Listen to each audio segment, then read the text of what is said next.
The topics and opinions expressed on the following show are solely those of the hosts and their guests and not those of W4WN Radio, its employees, or affiliates. We make no recommendations or endorsements for radio show programs, services, or products mentioned on air or on our web. No liability, explicit or implied, shall be extended to W4WN Radio, its employees, or affiliates. Any questions or comments should be directed to those show hosts. Thank you for choosing W4WN Radio. This is Beyond Confidence with your host, Divya Parekh. Do you want to live a more fulfilling life? Do you want to live your legacy and achieve your personal, professional, and financial goals? Well, coming up on Divya Parekh's Beyond Confidence, you will hear real stories of leaders, entrepreneurs, and achievers who have stepped into discomfort, shattered their status quo, and are living the life they want. You will learn how relationships are the key to achieving your aspirations and financial goals. Moving your career or business forward does not have to happen at the expense of your personal or family life, or vice versa. Learn more at www.divyaparekh.com, and you can connect with Divya at contact@divyaparekh.com. This is Beyond Confidence, and now here's your host, Divya Parekh. Hello. It's Tuesday morning, and I am so thrilled to be here with you. Why? Because as always, you are the soul of my show. And to be with you is the best thing because you are so important to me. And also, I want to thank each and every one of you who has reached out to us and shared what kind of stories do you want us to bring, which experts to bring, and how we can support you to live a better life. And also thank you to all of you who have purchased my books. You can see a couple of those in the back, Expert to Influencer and The Entrepreneur's Garden. And they will help you, especially if you're an entrepreneur or even if you're looking to build those 9 relationships, whether it's with money or with results or with yourself. The Entrepreneur's Garden will help you. An Expert to Influencer will help you to become that influencer that is like a rising tide that lifts all boats. It's about the impact. It's not about the numbers. It's not about the likes you get. It's about impacting even one person. So if you have not got the books, please get it, because when you purchase those books, your investment helps us help the entrepreneurs all across the globe. And I'm sure you'll remember, I'm still inviting you to spend that 1 hour of your time every month with no strings attached, helping other people, keeping that kindness circle going. So let's go ahead and get started. I'm going to bring in our guest, Erin Marcus. Welcome, Erin. Hello. Thank you so much for having me. I'm excited to be chatting with you. This is awesome. Oh, excited to have you here. So, Erin, we usually start at the beginning. Do you recall any moment from your childhood that still stands out for you today? Oh my gosh. Moments that stand out. What's funny when you say that is there's nothing in my childhood that stands out, just keeping this related to now, that I would end up where I am. Right? I didn't have an entrepreneur environment. I didn't have a business owner environment. I grew up blue collar in Chicago. My dad was a cop. My mom was a hairdresser. Just get a job and stay there would have been great. And so I definitely, my young childhood, fun, all sorts of things, dogs, vacations, teenage years. I call it now, a professional juvenile delinquent. I use the term professional because I made money at it. You can argue, right? You can argue whether that was bad parenting or bad child. It's right. You can't blame them for everything, that's for sure. But something that stands out, I think it's more, if I had to really say, again, kind of relating it to where I am now. One of the themes that from my childhood that I think helps me now is knowing that I had to be in charge. Not I had to be, but everybody should be in charge of their own end game. That if you're not making decisions for you, you're giving away that power to people who are not vested in you. So I I always felt like I could do whatever I want and I could have whatever I want, but I also always knew that I was going to have to get there myself. Not in any negative way, not with a chip on my shoulder, but more of a norm. Like, okay, just go do it. That's what you want. That's great. Go do it. You have to make it happen. So I think that theme is a lot of what stands out in my childhood. Well, as you mentioned that you took it very beautifully.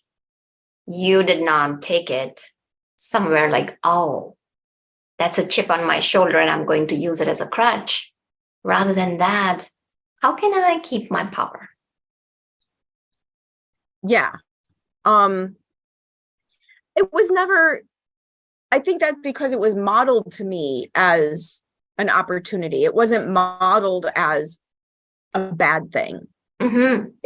This whole idea that you have to advocate for yourself. And truthfully, it comes out of health issues as a child and watching my mother advocate for me instead of sitting back and waiting to see what someone else might want to do or might think is the right idea. When I was a teenager and wanted money, she said, great, you can have all the money you want. Go get a job. Right? Like, how do you do that? Well, see that street there with all the stores on it? Go into each and every one of them and ask them if they're hiring until one of them says yes. Oh, okay. I wasn't happy about that, but I did it. And so it was never illustrated to me that having to take care of yourself was anything except normal. Well, it's really great if you kind of think about it, because it's very interesting. Recently, I was just kind of working with a cohort on intergenerational communication. And it has become very apparent that a lot of Z-Gen expect their parents to take care of certain things for them, even in their 20s. Yeah. So, and then what happens is it allows for some growth in some areas, and in some areas, it may deter growth. So in your case, so there's no right or wrong for anything, basically. And yet, like in your case, it pushed you that, okay, hey, you want to create your future, you want to create X, Y, and Z, go do it. And it shifted back the responsibility and the power back to you. Yeah. And it also, the other thing it does is it creates self-trust, right? Because I would go do the things. All right, I want to go make money. I have to get a job. So I got a job and I made money and I got to spend that money however I wanted to. So again, just because that's who we are, this framework of business owner, entrepreneur, I think doing that for so many years allows me to take risk now, to go for something bigger now, because the thing that I know is I'll always be okay, because I'll just always take care of myself, because I always did. And again, not with a chip on my shoulder, but just because it was normal. And going back to your comment about Gen Z and the younger generations that expect their parents to take care of certain things for them, like, these parents aren't doing their kids any favors. Like, can't blame the kids. They didn't raise themselves. Like, okay, now you're an adult. You have to decide. Do you still want to stay in that situation? And I remember, you want to laugh. Like, I remember when I turned 16, when I got my driver's license, I wanted to be able to drive the car. And it was my mom's car that she used 90% of the time. So in order to even have access to the car, not my own car, but in order to have access to the car that was seldom available to me, my mother's car insurance went up. This was crazy, by $40 a month in 1986. Do you know how much money that was? I mean, right? Then, yes. My mom, oh my God, my mom, to have me on her insurance cost an extra $40 a month. So in order to even be allowed to use the car, if it was available, I had to pay that $40 a month. And actually, what you're telling is something that was very normal for our generation. Yeah. So for example, like, when I was using one of the vehicles, I had to pay for the gas. Mm-hmm. So in my case, let's say if insurance was covered, but I had to cover the gas. And when you're doing that, then you learn to appreciate more. And because of internet and social media, everything is so much running into instant gratification. So coming back to your story, you mentioned something about professional juvenile delinquent. Can you expand on that? I was a bad kid, right? We made money doing illegal things. But the part of that, though, I was in Chicago. First of all, grew up in the city in the 70s and 80s. And looking at the situation now and watching, first of all, when we have reunions, a lot of us talk about it's amazing how well a lot of us are doing, all things considered. Right? Isn't that interesting? But the activities that we were involved in were usually not harming people who weren't choosing to be a part of those activities. So I think that's a difference versus what you see now with mobs downtown and stealing, just destroying. We weren't being good kids, but we weren't being a menace to society type of situation. But the other thing is, and maybe it's because I don't have kids, I do still tend to relate to that story versus the parental version of the story, where I think if your kids manage to get through teens and young adulthood without doing anything so horrible that it completely derails them, what's the big, really, it isn't. They've done really well for themselves. I agree. Like, there's a line between, okay, this wasn't good behavior, but it also does it really have lifelong consequences? No, then why are we making such a huge deal out of every little thing? So true. So true. And that's another thing that I've seen a lot of parents putting that pressure on youngsters that you can do this, you can do that, and you got to achieve this and you got to achieve that. So that has repercussions of its own. So moving the story forward, as you said that, you had your escapades, but nothing. It is what it is. And I gotta say something like, as teenagers, we all make mistakes. And as you mentioned, that's how we learn. That's how you learn. And I think the plus and negative, the plus side is there was no social media. So there's no proof. There's no proof of any of this. I don't have a police record. It never got to that point. So there's no proof of this. But the other thing is the lack of allowing failure creates fear of failure. Intensity over every little thing, having to be perfect, having to be the top of whatever it is, creates this fear of failure. And fear of failure creates fear of trying. Yeah.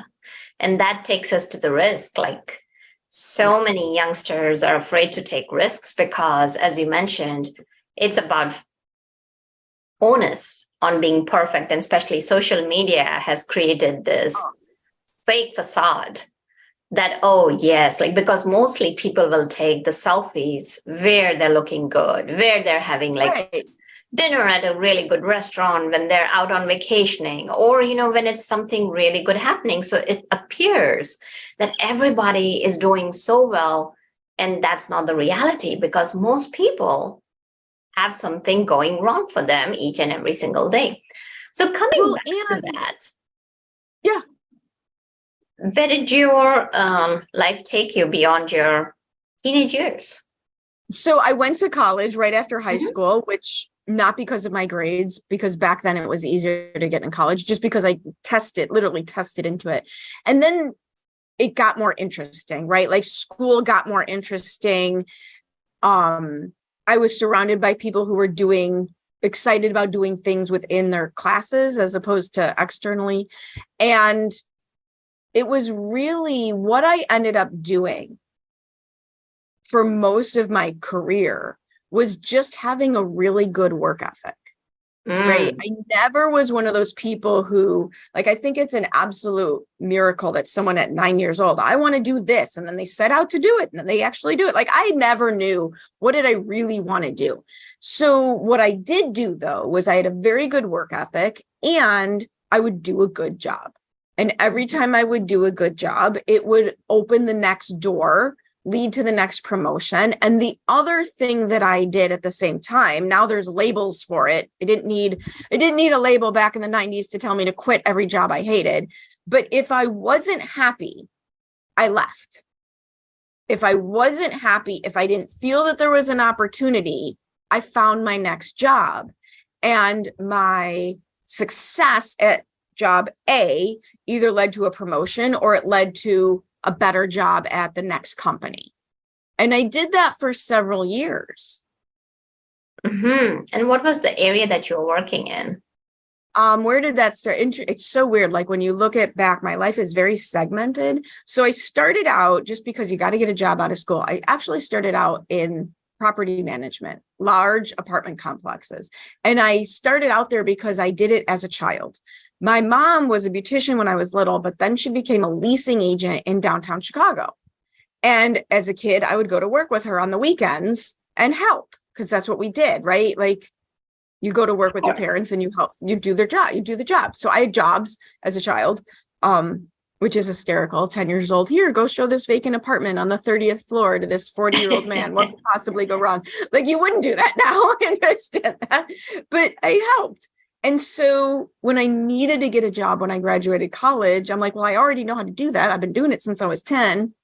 And so I applied for a job as a leasing agent. I got a job and I just moved up into property management and bigger and bigger and bigger apartment complexes. And I laugh, at 53 years old now, looking back at 26-year-old me then, who in their right mind put 26-year-old Erin in charge of their multi-million-dollar asset as the manager, right?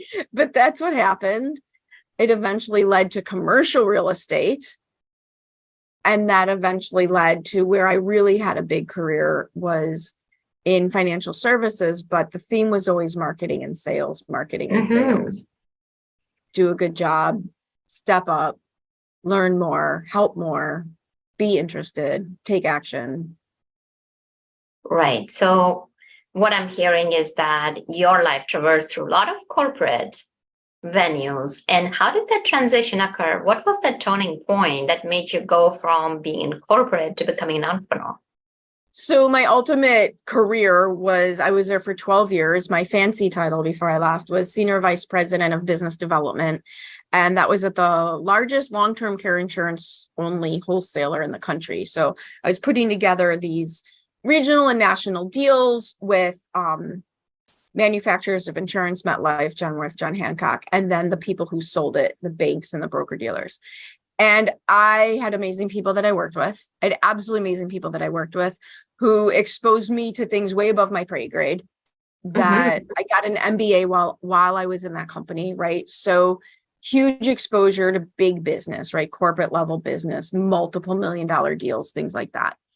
And when it's really weird. I don't know why this happened, but when I was about 39, 40 years old, I started to feel weird about what I was doing, because as the company gets bigger, your job gets smaller. So I was doing a less variety of things. And I'm watching this business again with people that I loved in a company that was amazing, but I was watching it started to feel very contrived, like it was being made complex in order for more people to make a nickel in the process. And I think we're way down the rabbit hole on that in so many of our industries in this country, that the reason things are so expensive is because everybody wants to make a nickel in the process. And so things get very, very complex. And I was watching that happen. And as that was happening, I was getting further and further and further removed from having an impact or feeling that I was having an impact on anything. Not because of anything anyone was doing wrong, but just by the nature of companies. And so at the same time, I was getting a little older and I'm starting to feel like I want something for me, right? There was a couple of things that I had been involved in where we had been planning and working on a project for 6 months, 9 months, a year. And then someone in there decides to change their path and bye-bye project. And so, and it just felt very like I wasn't in control of my situation. I was subjected to what other people were going to decide, not in a bad way, but just not in control, which, as we established in my childhood, was kind of a thing. And feeling like I wasn't having an impact, feeling like I'm now old enough where I have some information in my head, where I've got some experiences. I want to go do something different. And so it's this mixture of boredom, constant striving to learn new things, no longer seeing a path where I was, even though the people were amazing. And it took a little while, but I'm like, all right, what if I didn't have a job anymore? What if it was my thing? Abject, horrifying, right?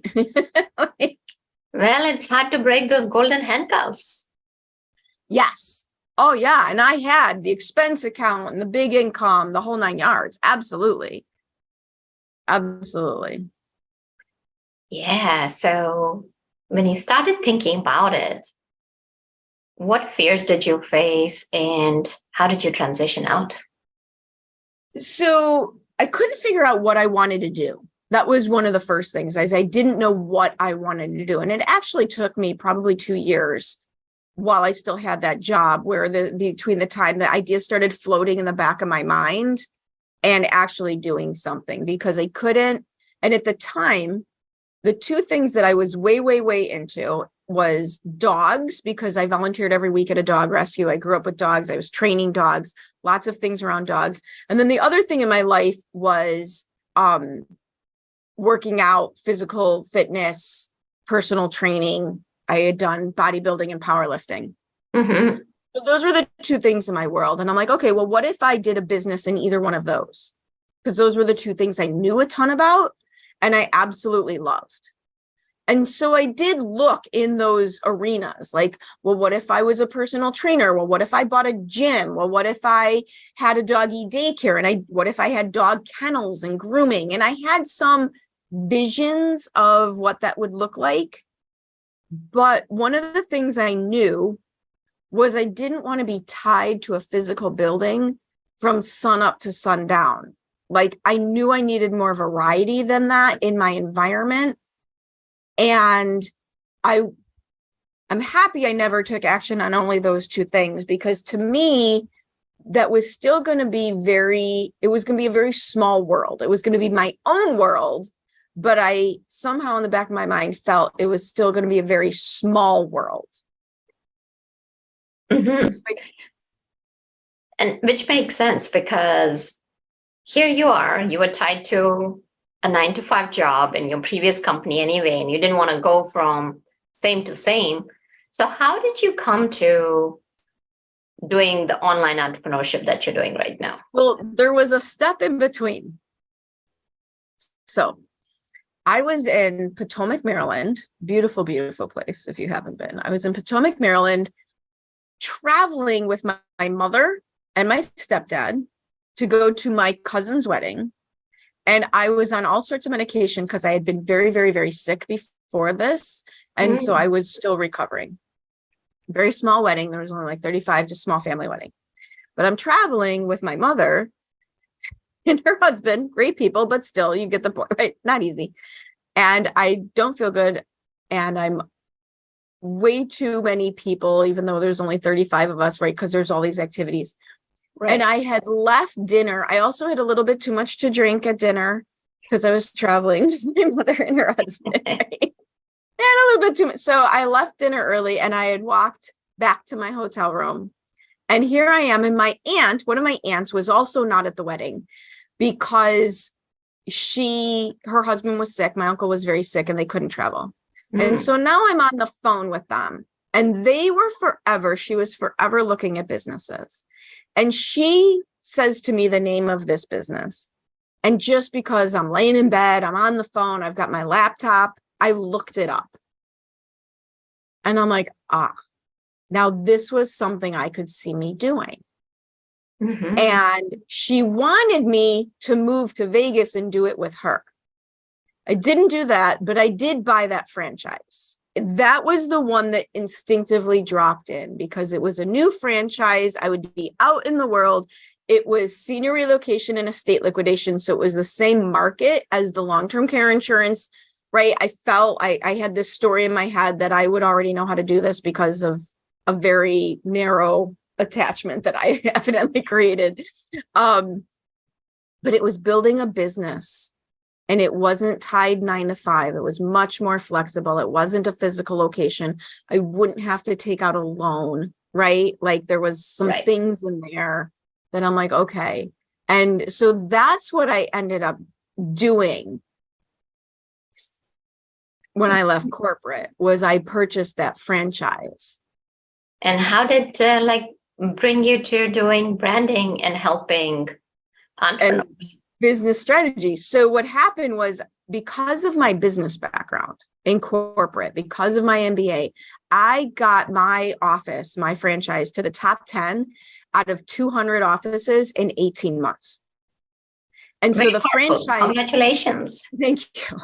And the franchisor I would get hired by the franchisor to train new franchises. They would buy their offices. They could come spend a week with me. I would teach them how to do it. I was also speaking at the franchise events on how I was doing it. And then when I was involved in networking, I would want to give a presentation when it was my turn to present at the networking events about my business. And they were like, yeah, we know. Why are you doing so well? Teach us that. And after a couple of years of that, it's kind of like getting hit over the head. I'm like, okay, even though my franchise was doing well, there were parts about it that I was realizing were not for me. I had stopped learning. I kind of figured it out. I didn't want to play with it anymore. And at the same time, I'm helping all of my networking friends grow their businesses. I'm helping all of my vendors grow their businesses. And that's what people are coming to me for. And that's where I'm getting excited. And that's where I'm having an even bigger impact than what my business did. And so at the end of 2017, I tried to do both of this for a while. It didn't work. The universe, you try to make the change and the universe goes, no, right? And so I tried to do both. That didn't work. And so by the end of 2017, I'm like, okay, if I'm going to do this, I have to make a break. And then I called 2018 Erin's year of failure, though truthfully, so I went from this big fancy corporate job with all these accolades and bonuses and things to this franchise where, again, great success, external accolades, awards, financial rewards. And then in 2018, I made $11,000. So that was fun. And looking back now, I've had somebody help me reframe that it really was more of a repositioning and figuring out what I wanted to do more than, you're right, I didn't have a clear enough picture. So 2018 was really spent not necessarily making money, but figuring it out. And then 2019 is when I created Conquer Your Business, where I really now just focus on business and branding strategies, the marketing, the business strategy. How do we grow? How do I kind of my own story, right? How do we help people come out of corporate and get through all the trials and tribulations in that transition to entrepreneurship, but also how do we help solopreneurs get over the bridge and a business owner? How do we help those transitions? Absolutely. And that's powerful. So let's say there's someone in corporate. They're thinking about leaving the corporate to start out their own business. What are 3 to 5 things they should be thinking about? I think, to shortcut the learning curve, right? To give you a chance at success. One of the things humans do that messes us up is we have very much all or nothing thinking. And that's not actually how things work. You can take, like, if you are in a situation, now you can do it the way I did it. I just jumped off the cliff. I just left. But I also don't have children. I was renting. I didn't have a mortgage. I didn't have certain risks that I know not everyone's in that situation. So if you're in a situation where you're a little bit, most people are more risk adverse than I am, right? I get that. But if you need to take, there's so much you could be doing on the side in your extra hours to be laying the groundwork, to be setting yourself up for success, that it doesn't have to be all or nothing. And I think, right, so instead of looking at it as a problem, instead of looking at, well, I have a full-time job, so I can't do my business, instead of looking at that as a problem, ask yourself, okay, in a world of infinite possibilities, what could I do? Right? What step could I make? Right? So break yourself out of the all or nothing thinking so that you don't mess yourself up. The second thing is be prepared for everything you know about business to be wrong. To just be wrong. Because there's two things being in corporate help you with when you become an entrepreneur. Number one, delegation, right? We don't try to do all the things in corporate, right? I have the web guy, I have the finance guy. I don't try to do it all myself. So that helps you. Number two, work ethic. We're used to working a full day. So those two things will help you. And basically everything else you know about business will kill you as an entrepreneur, because corporate is risk, right? Corporate is completely risk adverse. But entrepreneurship, your success is tied to how much risk you can handle without passing out. And so true. And right. So what really resonated with me was it's not all or nothing thinking. Yes. Because a lot of people like, oh yeah, I'm passionate about it. And yes, you're passionate about something, but being passionate doesn't mean that you can't be pragmatic too. And yes. Yeah, go ahead. And the other thing is, one of the mistakes I watch people make is not everything you do has to earn you money. Not everything you do has to earn you money. And I'm very glad that I didn't go down the route of doggy daycare, because then my passion for volunteering at animal rescue might not be what it is. Right? Not everything you do has to make you money. And that's really a big thing that you mentioned. So going back to like a couple of things that you mentioned, one was that doing things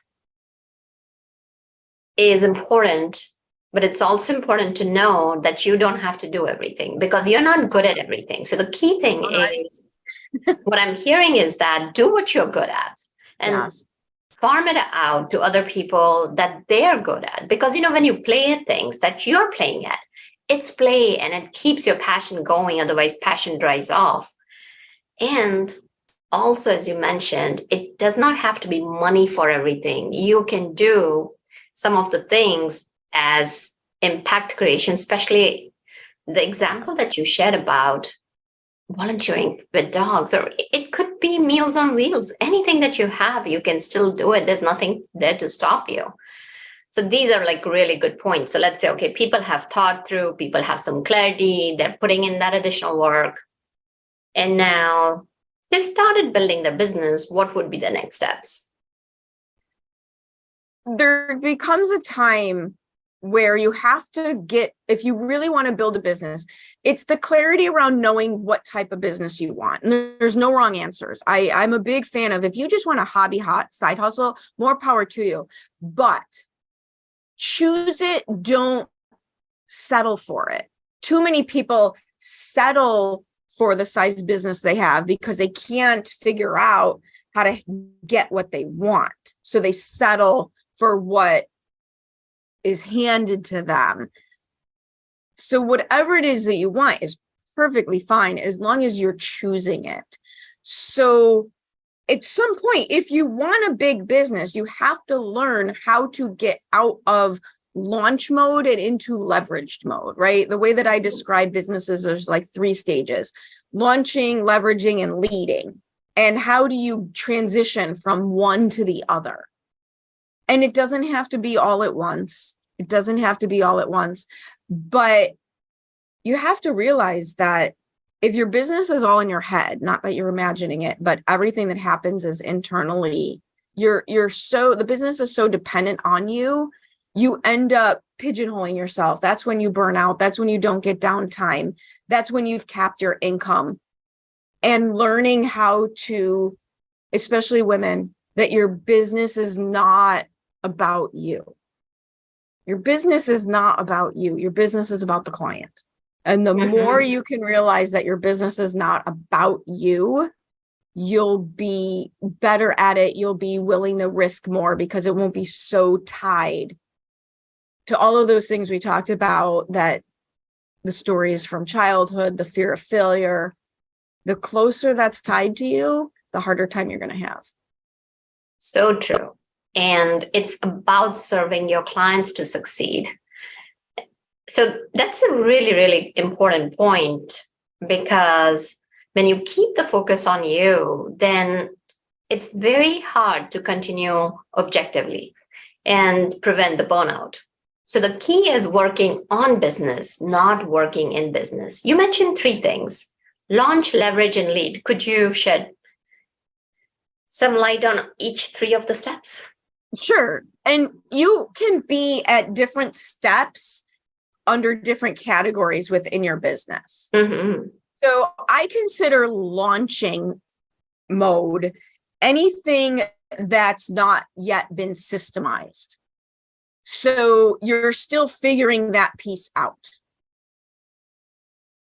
which means we go back to launch mode if we have a new offer. We're launching the new offer, right? We go back to launch mode when we have, expanded team. We're figuring, so launching something is the figuring it out phase. Something that's not being tried. It's not bedded yet, or you're recreating the wheel every time you do it. So you might be selling the same thing over and over and over again, but if you haven't systematized the delivery of it, automated, right? If you haven't leveraged, right? Because that's the next step.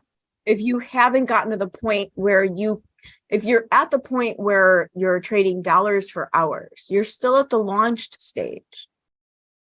And then you move into leveraged. And leveraged is what happens. You have to move into leveraging your resources when you've run out of hours in the days and days in the week. When you can no longer make more money because you are out of time. You have to learn how to move into leveraging your resources, leveraging teams, leveraging marketing, leveraging your time. That's beautiful, because let me tell you, that's a good problem to have. And it's important important to refer to your earlier point when you talked about systemization, because that's where, when companies are scaling up, fail, because they don't have processes and systems. And because they don't, now they're working in business, and then they become the roadblock to their business success and the business scaling up. Yeah. Always the roadblock. And here's the thing. People think that there's a dollar amount associated with this space, and that's not actually true. I work with people with $1 million business who have no client acquisition system. So their back end, right? The back end is systemized, but the front end isn't, because they're just getting their business through networking or one-to-one relationships. Now, not necessarily a problem. You just have to really recognize that's where you are. And that also means the business is still dependent upon you as an individual. That's not sellable. By the way, you can't sell a business when the entire business is dependent on you as a human to be there 24/7. Definitely makes perfect sense.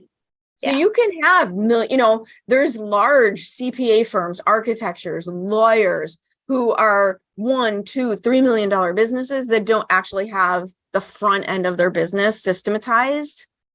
There's no they've never had to do a client acquisition system. So now people have systematized, and as you mentioned, it's never fully done, because anytime you're bringing in a new product, new service, opening up a new branch, you will be doing some portions of it. So these are just different segments of running a business. So let's talk about leading when you have a team. That's such a beautiful phase to be in.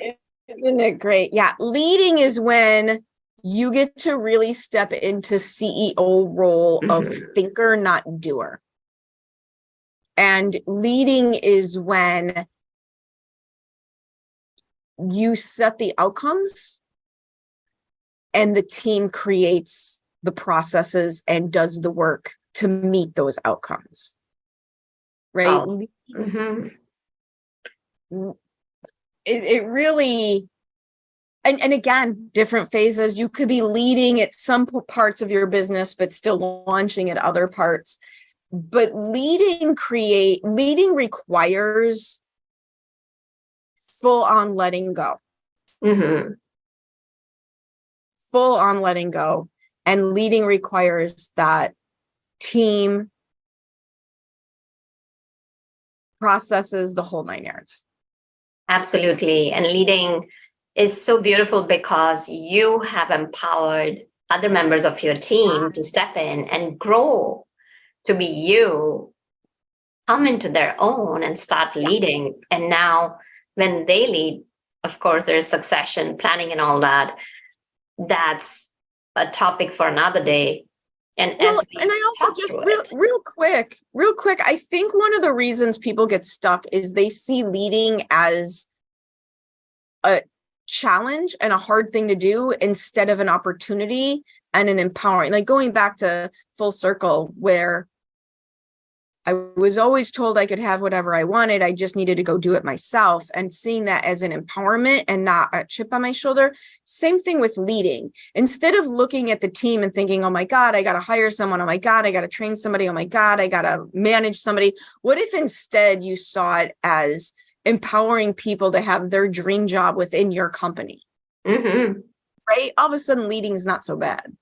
Oh yeah. Leading is so beautiful. Because leading means, and I always say that servant leadership, you are there to empower somebody else. You're there to create that impact. And that is so beautiful. I love that. So share with us, how can people get in contact with you? You've given us a lot of different areas to think about and a lot of nuggets that people can take and run with it.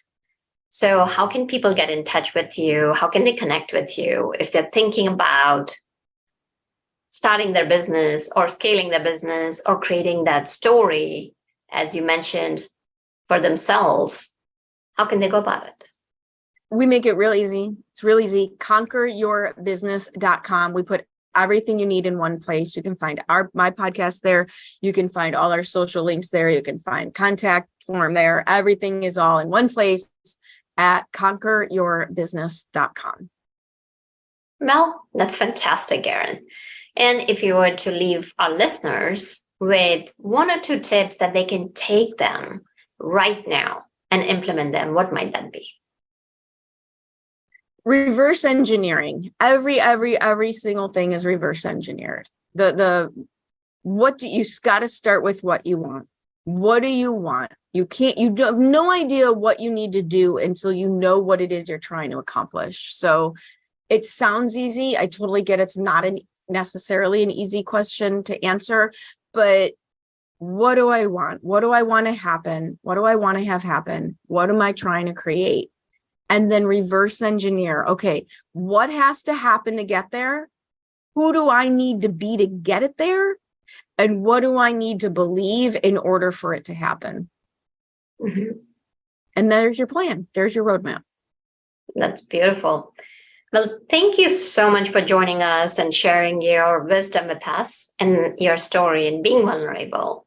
I'm sure that our listeners are going to get so much value out of our today's conversation. Awesome. Thank you so much for having me. It's always great to chat with you. Absolutely. Thank you again. And listeners, thank you for joining us, because without you, the show would not be possible.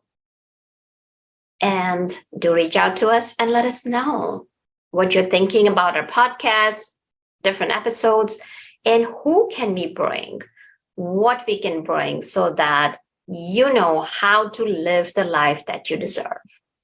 How can we serve you to the best of our ability?